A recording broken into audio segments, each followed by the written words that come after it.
Welcome to V.M.O Radio, where we talk that talk and, of course, have dope conversations with the four horsemen James, GT, Trey, and Don Grizzle. So come on in and join the conversation. Let's go. I He look done smooth come as GT now. he done I come look on smooth. Ghana. I look smooth as GT now. He done threw Oh, Ghana. Don Grizzle over there drinking Oh, lean. hey. That purple drink, Mike.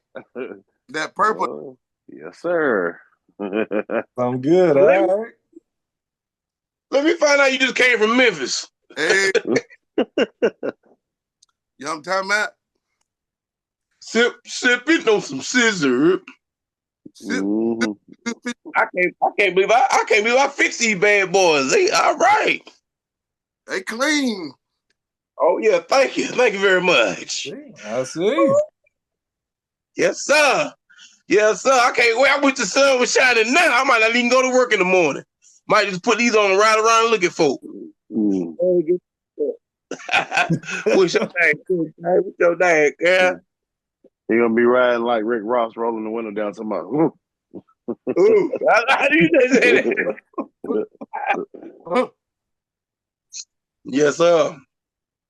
Yes, sir. Okay, So, okay. Don Grizzle, you done joined the scene with the Gangster Lean. We Yeah. sitting here talking about Trump and the way the minorities which I thought we were I don't know what I want to call them, aliens or whatever they are, or people that's not from our jurisdiction or our states, you know, they taking them away. Oh yeah, another thing I want to say is this: I ain't heard nothing about the Arabic or the Chinese or none. Mm. I don't think I hear about. That's something racial to me because I don't hear none of the Arabics. I tell you what, and listen to me very closely. Donald Trump would not do nothing to me because my country was down supplying gas. Okay, I'm over here to watch over my seats, my petroleum. Okay, but for real though.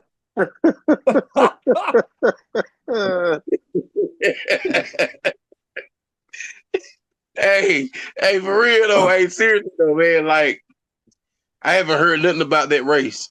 But he do that, but it's gonna be a lot of gas stations closing down. Yeah, A well. lot of liquor stores closing down. Yeah, Mm-hmm. yeah. I guess he's thinking we can do without the Mexican stores, but we can't. Yeah, because if you notice, all of the Indians owning all the liquor stores and the gas stations. Oh yeah, they buying them up. A lot of Muslim people, Indians, they voted for him too, though. Mm. But no, I don't know about that. But They I'm gonna tell voted you for him. something, man. Listen, down off Green Avenue at the bottom of Green Avenue, they done put a liquor store down at that gas station. I don't think the gas station work. I think it's just a convenience store and a liquor store right down in the flat of Green Avenue. You know what I'm talking about? They got it now. I went there. What that was Friday, I think it was, where the guy picked them up, took them over there, and got some liquor. And then, have you seen on White Horse Road when you pass by Staunton Bridge on the left hand side? How many GTs they done put up? They got like 5 or 6. Literally, Yep. Yeah, it's a I lot. thought. I mean, they got them. They got them in each little section on Yep. White Horse Road. Right before you get to Anderson, and then right after you pass Welcome. Yeah.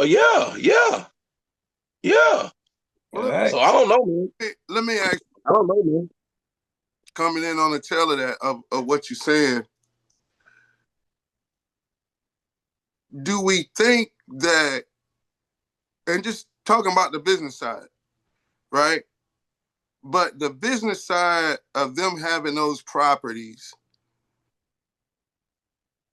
when do we as a community not try to duplicate them getting those properties? Because for a sense, before they come over here, Mm-hmm.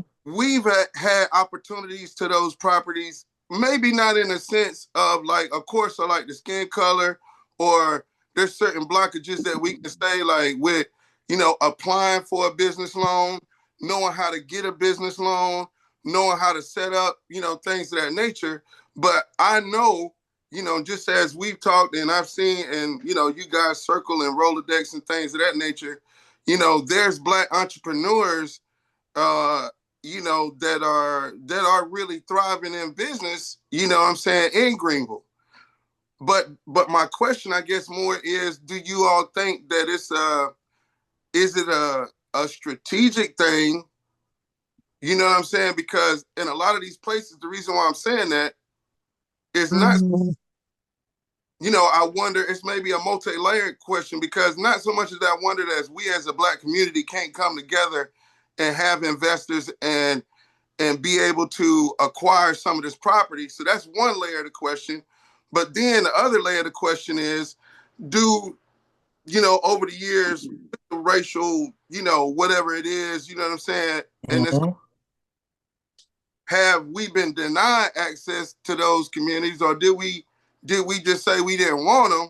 Because in a lot of places like that, a lot of those quote unquote immigrants or people from a different country, some are getting breaks and some are getting taxed the shit out of, you know what I'm saying, what the property is worth. You know what I mean? Yeah.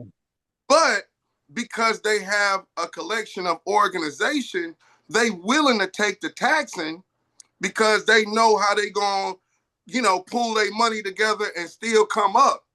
So I just wonder, just thinking out loud, what you guys' perspective is on that, as far as, everything that y'all name, like where they got stuff at. And we all know, we live in the city. We know where, there's a strong presence of, different other ethnicity. Yeah. Oh yeah. Whatever, you know what I mean? So, but I pose that to y'all. What do y'all think? What are y'all thoughts on that? Well, listen, Well, I don't think of me personally. I don't think the African Americans in the community where we grew up at even had a mindset. They didn't say, "Hey guys, let's come together and get a liquor store," or "Hey guys, let's come up and get a convenience store." You feel what I'm saying? They mind wasn't on that. They didn't worry about getting a loan. They weren't worrying about it till somebody else did it. Then they thought about it later on, because where I grew up at, which is off Anderson Road and stuff like that, I knew a lot of big time drug dealers. A lot of them. They got them a little property they stayed in. They might have got a house in the country. That was it. And then, like, my one guy, I ain't gonna say his name, but he was very popular on Anderson Road. He done passed away now, but he had a store. You feel what I'm saying? That was right on Anderson Road across from his house. He had a lady running it. I don't know if he owned the duplex behind it or whatnot, but, I think he was business oriented or whatever, but I don't think his mind was there as far as like having a full big liquor store, a convenience store, and all that kind of stuff. I guess they were just like, you know what, this dude up here got a store already, gonna go up there to his store. It's okay, we'll spend that money. They just thought about probably buying cars, nice clothes, and going to clubs, getting jewelry, and things of that nature. That's my mind. That's what I'm thinking about. That's what I see. Cause I ain't gonna lie, I ain't never thought about opening up no store. You know what I'm saying? Now a nightclub, yeah, but a store and a liquor store, that nah, I ain't think about that. Mm-mm. I never thought about that. Just like a little club or something. That's about it. Then you see all people inside the house. They had a good mindset, like Tasties. I remember they was selling plates from their house before they got Tasties. I remember Mike selling shoes before he got swag. You feel what I'm saying? Like, seriously. So I done seen it come up. I remember Dre with the Liquor House and all that before he got his own clubs and stuff. You know what I'm saying? So, but I don't know, man. I mean, that's all I can say about that. You know what I mean? So, yeah, it's only the people that you see that had businesses or the people that had that hustle mentality. And that's the difference between Black people and the Mexican community, is because if we do something, it's okay, I got to hustle. I got to have multiple streams of income. I got to do this and I got to do this. But when it comes to the Latino and the Mexican community, it could be about 10 or 15 of them living in one house. They're gonna all live in one house, and they're gonna split that bill, and they're gonna have money.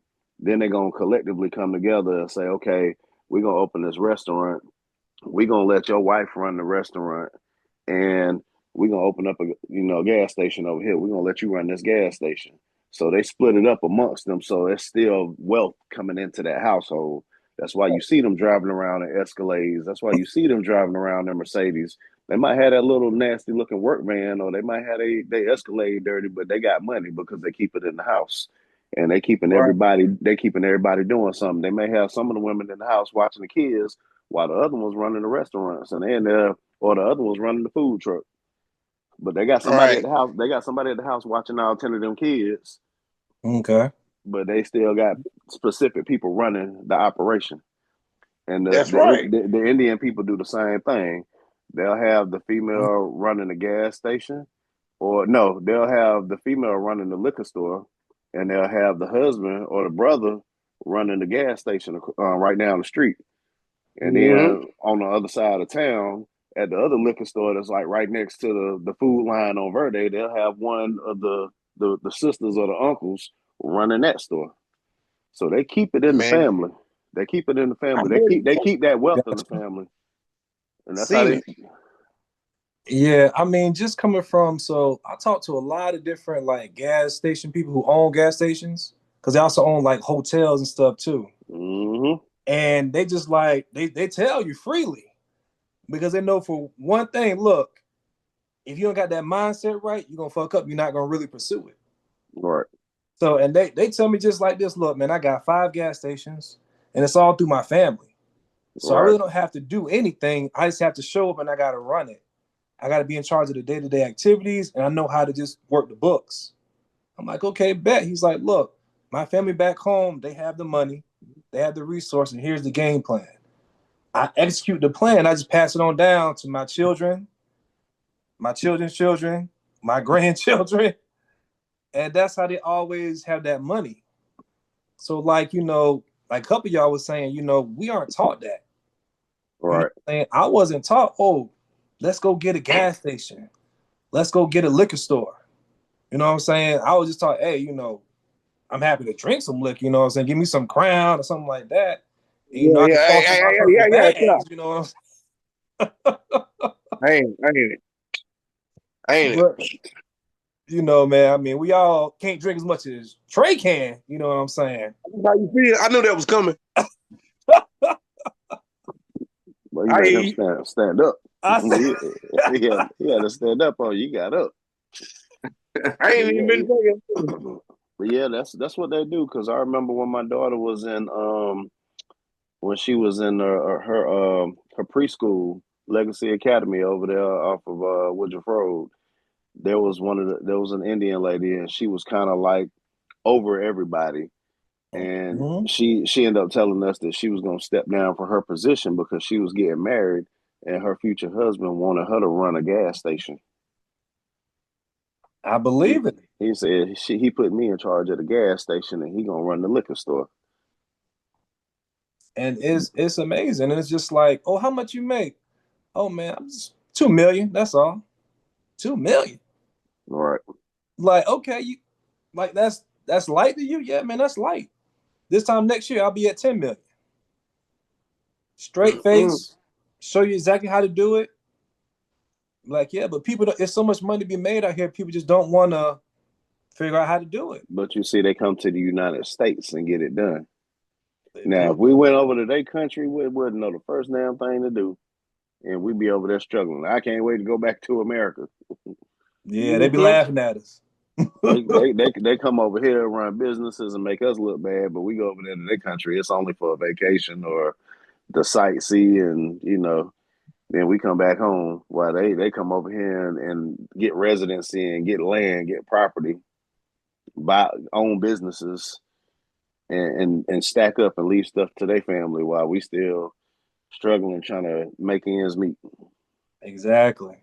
Well, see, And that's the thing that I think about it is like, hearing what everybody's saying is, as opposing the question is, seem to be within our communities, some things y'all saying, is that it wasn't taught. But at what point, you know what I'm saying, change the mindset? Because in the last thing, even what GT said, kind of piggybacking off of that, is that, in my opinion, they come over here and acquire land and acquire businesses because they treat America like a business. And to me, that is somewhat the difference. Like, for the most part, when they operate their businesses, no disrespect to them, because, there's different kind of people in whatever ethnicity or whatever, man. But on the real, like, because there are some that you might really get a connection with or feel something with or whatever. But for the most part, like, they real business with it. You know what I'm saying? If you ever notice your interaction and their energy towards you is $4.99. You got 5? Let's go. All right, here's a penny. Next. It's like, you know what I'm saying? Yeah. Like, and that's what I mean is, like, respectfully, I understand that part of it, but it's just like, when do we turn the page? Because everything you laid out is exactly how it go on. So what I'm saying is, now we know the formula. We know the formula. Like, you know what I'm saying? We see how we just, everything y'all just broke down is exactly how they do it. So to me, that's what I'm saying. When do we turn the page and take a page out of their book and start reciprocating the organization, the togetherness, the like, GT Brotown, how they'll stay in one house and do it together and come up together. I think that's probably our biggest disservice. But this is also the science, and even what we're doing by being able to work the muscle and do VMO crew as we doing Sunday nights, coming into people's homes and having discussions. We're coming together. So in my opinion, I feel like we somewhat breaking the cycle, and hopefully we can continue on, and we can encourage other people to do the same by having these type of discussions. Because not only is it supposed to be entertaining, but it's supposed to be educational. You know what I'm saying? Each one.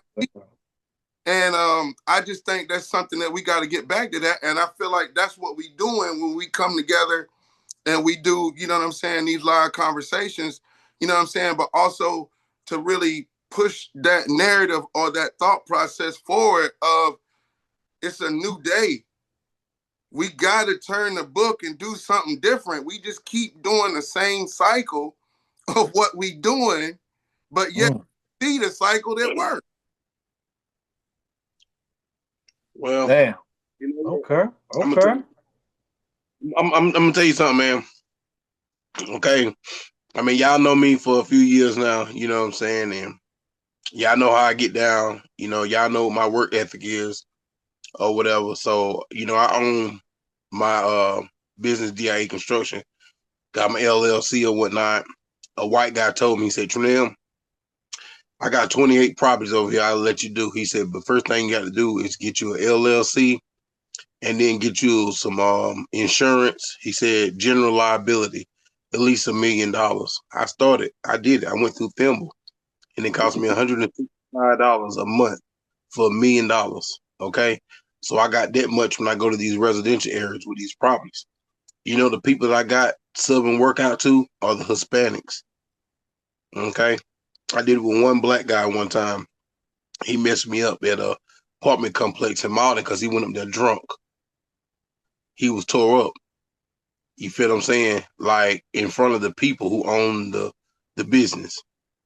You feel what I'm saying? So that kind of messed me up a little bit. But as far as like people coming together, that always been my mindset. You feel what I'm saying? Not to own a liquor store or a convenience store, but to perfect my craft, which is construction. The Hispanic community showed me when I went to work at the hospital, I didn't know how to read a tape measure.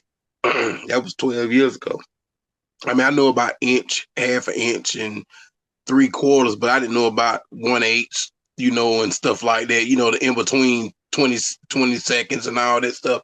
I didn't know nothing about that. But to make a long story short, right now, me doing what I do now is I run into people at clubs, bars, and stuff like that. You done witnessed me do a little something before, Done Grizzle. But I go to the little Hispanic bar and I meet these guys. And I figure out what they do, and then I get their numbers. And then when I go to these residents and they tell me what they want done, I call them up. Hey, I got this job for you. Let's go over here and look at it. They go there and look at the job. They tell me how much they're gonna charge for the job. I put my end on it or whatever. Most of the time, I just charge them 10%. So if it's 5,000, we're charging 5,500. I get $500 without doing anything. You get what I'm saying? But then I keep on reaching out to my people, and just keep trying to give everybody jobs. We can come together and stuff like that. You know what I'm saying? To make the business bigger. But sometimes it don't work that way. It sounds good, but if you can't get people together, your own people in a sense, because I got people, but they all Hispanic people. You feel what I'm saying? But I mean, I want to be able to get my brothers and my sisters together and let us do our thing. I thought about getting a food truck, let my mama run it. You know what I mean? Then get a salon, let my sister run it or whatever. But, the first thing they're going to say is, my. This mine. I want this or whatever. Why we can't just get the money together and just put more money in and develop more businesses? You feel what I'm saying? And then we get more family and let them work and all of it just come together. And it'll be generational wealth. You get what I'm saying? But I don't see anybody doing that. Yeah, Not man. now. I think it's gonna be hard to do that. I think that's why. Just talking to like, let's say I talk to my brother, something like that. If we was going to business together, he's gonna want to know when he's gonna get his money, or he want to know more of a timeline frame. And he gonna try to. It's hard for him to see the vision of just like, hey, let's stay the course, let's get here. It's hard for people to, I guess, broaden their horizon and how they think. I think that's what's happening with people right now. It's hard for them to change. Well, it's more of them being comfortable with what's familiar. Yeah. And that goes back to not being taught. But what I'm saying is I understand we got years of that. You know what I'm saying? Just like I was telling somebody today, but like, and this is what I'm saying is like when I peel back this stuff in thought process, I go back to this. One of the greatest things that I love about us and our culture is such some part, to me, bittersweet thing, but it's one of the greatest things, right? That we have, which is we are able to communicate with each other without saying anything, right? And me, where I feel like the science of where that came from is when you think about those brothers and sisters in the cotton fields and whatever been beaten or wife been raped or killed and hung or whatever. Like, I hate to be graphic, but that's what was going on out there in that time, right? Yeah. Oh, yeah. So to be able to develop the skill to be able to communicate without saying anything, like, think about what that night might feel like or be like if it was all four of us and we on the plantation, and it's just like in this conversation, we figuring out how to get out, right? But then also think about, it might be mindsets in that conversation that's like, man, how we gonna do that? You know what I'm saying, man? Can we really do that? Man, you think we can really run away? Yeah, nigga. We out of here at dawn, nigga. We gonna figure it out. It's that doubt creep in. There's ones that had to do that. Yeah. So that's what, you know what I'm saying, the evolution of this conversation, like, you feel me? Like, when you really go that deep with it, we know how to communicate, you know what I'm saying, and respectfully.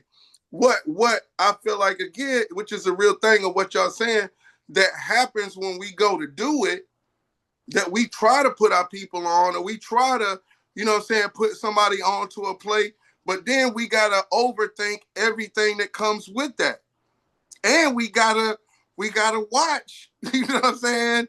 Like, you know what I mean? So Oh yeah. I understand that part. The only thing is I'm just outwardly thinking and saying it's 2025 though. When, do we not align with the right people that's trying to get off the plantation, man? Like, you know what I'm saying? Like, where are those people at, bro? Yeah. Now, welcome to F Around and Find Out. Yeah, we just gonna dive right into it. Let's go.